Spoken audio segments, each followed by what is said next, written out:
दरम्यान मंत्री उदय सामंत शिवसेनेमध्ये नाराज नसल्याचं सांगून किंवा सारवासारव करण्याचा प्रयत्न करत असतानाच मंत्री प्रताप सरनाईकांनी मात्र शिवसेनेमध्ये नाराजी होती अशी कबुली दिली।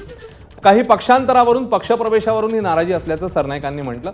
या संदर्भात मुख्यमंत्र्यांसोबत चर्चाही केल्याचं सरनाईकांनी सांगितलं। तर शिवसेनेतल्या मंत्र्यांच्या नाराजी संदर्भात मुख्यमंत्री रवींद्र चव्हाणांसोबत चर्चा करणार असल्याची माहिती आता सूत्रांनी दिली आहे। राज्यामध्ये निवडणुका आहे, निवडणुकांचे पडघम वाजू लागल्यानंतर पक्षांतराचे वारे हे फार मोठ्या प्रमाणात येतात। कोणी ह्या पक्षातून त्या पक्षात, कोणी त्या पक्षातून ह्या पक्षात, असे हे चालू होतं।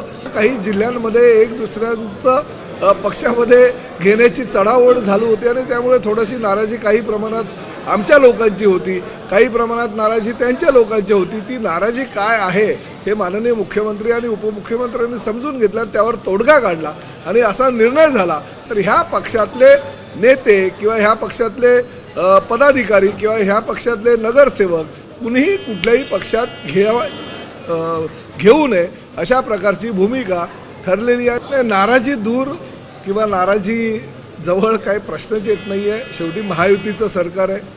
एका कुटुंबामध्ये सुद्धा वादविवाद होत राहतात, परंतु हे शेवटी 3 पक्षाचं सरकार आहे, महायुतीचं सरकार आहे। त्यामुळे थोड्याशा काही मनातल्या भावना ज्या आहेत त्या एक दुसऱ्यांकडे व्यक्त करायच्या असतात आणि आज माननीय मुख्यमंत्र्यांकडे आमच्या पक्षाचे नेते उपमुख्यमंत्री आदरणीय एकनाथ शिंदे साहेब आणि आम्ही सगळे मंत्री गेलो होतो आणि आमच्या काही भावना त्यांच्या कानावर घातल्या आणि 10 मिनिटांमध्ये जे काही मनातल्या भावना आहेत त्या व्यक्त केल्यानंतर त्यावर सोल्युशन सुद्धा नाही।